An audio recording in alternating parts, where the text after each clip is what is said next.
Mr. Marcos, sabi niya nung in-interview siya, sabi niya, well, we will shut down the government. Sasarahan natin ang gobyerno. Di ba gusto naman nila yan? Yan ang gusto nila sa destabilization nila. Oh, grabe.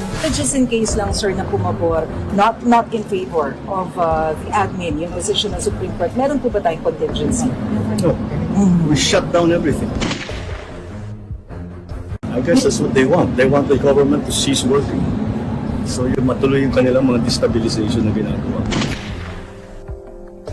Lumalabas pong hindi nyo alam ang workings ng government. My God.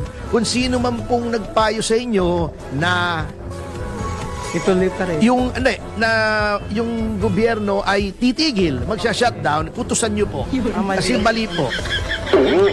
Lumalabas pong hindi nyo alam ang workings ng government. Mr. President, hindi po kailangang mag-shutdown ang gobyerno kahit magkaroon ng TRO laban sa present GAA. Kasi sa ilalim po ng saligang batas, kung if for any reason hindi mapatupad ang bagong budget, when by operation of law ay reenacted yung dating budget. Anong ibig sabihin? Yung pondo para sa lahat ng departamento ay gagamitin pa rin. Oh. Yung dating budget. Yung mga pangsweldo, gagamitin pa rin. At hindi po porket kine-question po ang budget, destabilization na po yun.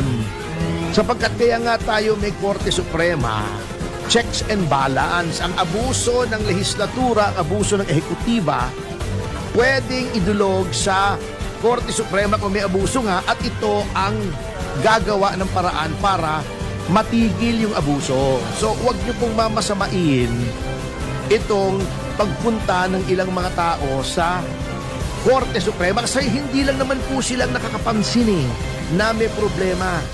Magulo ang ating gobyerno ngayon katulad nung sinasabi ni Pangulong Marcos Jr. Parang pikon na pikon siya kasi nagdemanda. Si Vic Rodriguez, kung hindi ako nagkakamali. Yes, Attorney Vic opo, Rodriguez opo, at opo. si Congressman Ungab, yun, tama. Opo. Nga pala, oh. Ito ay tungkol sa di umano'y blanco ng GAA. Bago napikon si Mr. Marcos, sabi niya nung in-interview siya, pag tinatanong niya, paano pag pinigil ng Korte Suprema kasi may prayer for TRO yung petisyon ni Attorney Rodriguez at ni Congressman Ungab. Sabi niya, well, we will shut down the government. Sasarahan natin ang gobyerno. Di ba gusto naman nila yan? Yan ang gusto nila sa destabilization nila. Oh, grabe. Mr. President, hindi po kailangang mag-shutdown ang gobyerno kahit magkaroon ng TRO laban sa present GAA. Kasi sa ilalim po ng saligang batas, kung if for any reason hindi mapatupad ang bagong budget, deemed reenacted, ibig sabihin parang ginawang batas ulit without any positive act on the part of either Congress or the Executive. Kasi ang gumagawa ng batas yung mga Kongreso, pinipirmahan ng Pangulo.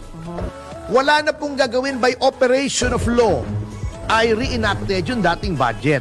Anong ibig sabihin? Yung pondo para sa lahat ng departamento ay gagamitin pa rin. Oh. Yung dating budget. Yung mga pangsweldo, gagamitin pa rin. And better yet, yung pagtanggal ng subsidy ng PhilHealth, hindi mawawala. Yung AKAP, mawawala.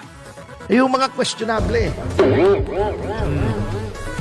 Yun po ang mangyayari. Hindi po mag-grind to a halt. Hindi po titirik. Hindi po titigil ang gobyerno. Tuloy-tuloy po. Kung sino man pong nagpayo sa inyo na Ituloy pa rin. yung gobyerno ay titigil, magsha-shutdown, kutusan nyo po. Kasi mali po. Lumalabas pong hindi nyo alam ang workings ng government. My goodness. At hindi po porket kine-question po ang budget, destabilization na po yun.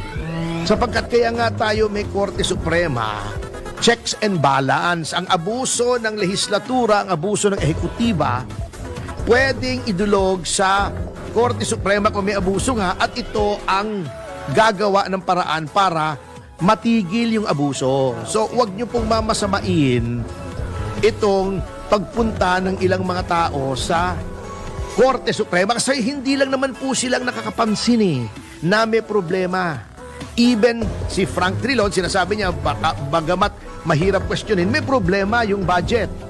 Ang dami pong nakakapansin. Si dating speaker, Pantaleon Alvarez, sinasabi niya, may problema. Problema talaga. Ito. Ngayon, nagalit si Pangulong Marcos. I did not see any blanks in the damned bill. Di ba sabi niya? Medyo nagmura pa, galit Eh, talaga pong wala kayong makikitang blanks dun sa enrolled bill, Mr. President. Kasi the damned problem is not in the damned enrolled bill. It is in the damned BICAM. It's in the damned technical working group. Na pagkagaling sa technical working group at may blanks ay niratify ng both chambers. At pagka-ratify, may technical working group na nag-fill up ng blanks bago dalhin sa inyo. Yun po ang issue, hindi naman na pumirma kayo in blank. Wala po nagsasabing pumirma kayo in blank. Di ba, pinagtatanggol ko pa nga kayo, sabi ko, in fairness to the President, wala talaga siyang makikitang blank. Baka hindi lamang niya alam na finil upan at yung pag-fill up sa pakiwari ng iba ay unauthorized. So, undue delegation of legislative powers. Kasi pag from the BICAM, pag binalik po yan for ratification sa both houses, dapat po yan kumpleto. Hindi pwedeng may blank yan for ratification. You cannot ratify a carte blanche, a blank check. Ako, attorney, pero parang ano na po ito Ito po dumadami na ang problema natin. Siguro naman hindi naman, wala namang masamang intention si Pangulo. Oo. Maaaring down the line, yung sa baba niya, ay may mga something na hindi lang napapaliwanag ng maayos. Yun lang po yun. Hindi, yun lang nga. Kaya nga Opo. sinasabi ko, baka hindi niya alam. Pero, wag niyang i-dismiss outright na maaring may mali. Kaya nga sabi nung iba, wag mo munang pirmahan. Ang problema naman ay hindi lamang yung mga questionable provision na dapat mong i-veto. Opo. May question din na blank.